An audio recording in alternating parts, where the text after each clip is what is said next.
राजू एक छोटे से गांव भनुअरपुर में पैदा हुआ। इसके वालिद चाचा गुलाबदीन एक मेहनती किसान थे। मिट्टी से प्यार, खेतों की खुशबू, यही राजू की दुनिया थी।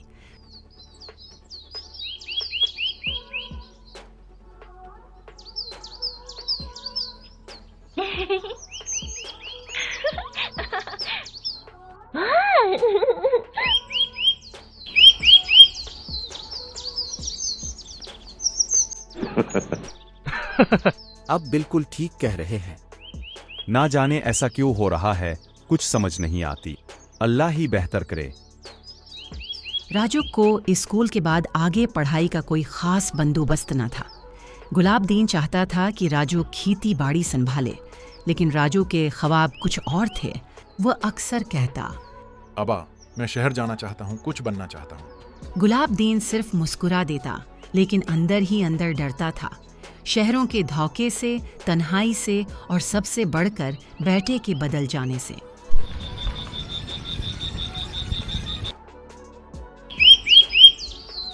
एक दिन गांव के स्कूल से एक स्कॉलरशिप आई और राजू का नाम मुंतखब हो गया।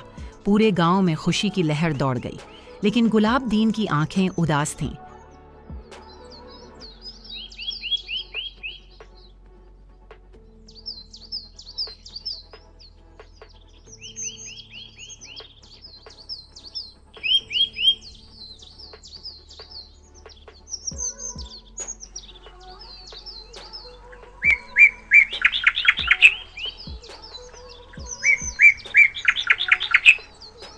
शहर पहुंचकर राजू ने नई दुनिया देखी। ऊंची इमारतें, रोशनियां और वो सब कुछ जिसका सिर्फ तसव्वुर था। लेकिन ये सब आसान न था।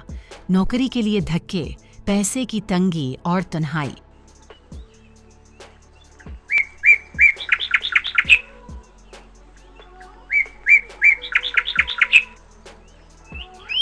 एक दिन राजू को एक बड़ी कंपनी में इंटर्नशिप मिली।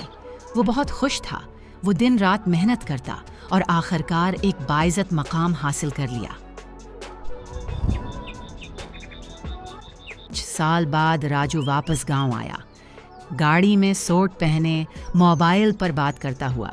गांव वाले हैरान थे, माँ बाप की आंखों में खुश थे। राजू ने कहा, अब्बा मैं अपनी जमीन को बेचकर एक फैक्ट्री बनाना चाहता हूँ।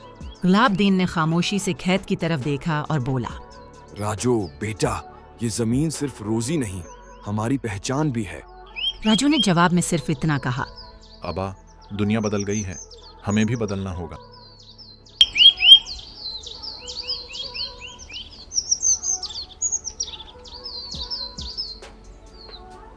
राजू ने जमीन का एक बड़ा हिस्सा बेचकर फैक्ट्री लगाई।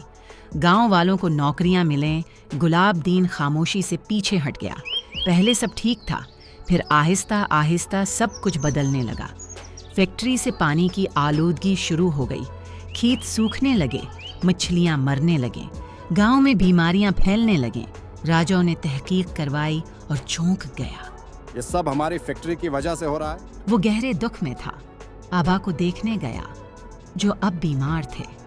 आबा ने राजू को कहा, बेटा, हम जमीन को बदल सकते हैं, लेकिन जमीन हमें नहीं भूलती। अजू ने फैक्ट्री बंद कर दी और बाकी जमीन पर मॉडर्न और माहौल दोस्त खेती का आगाज किया।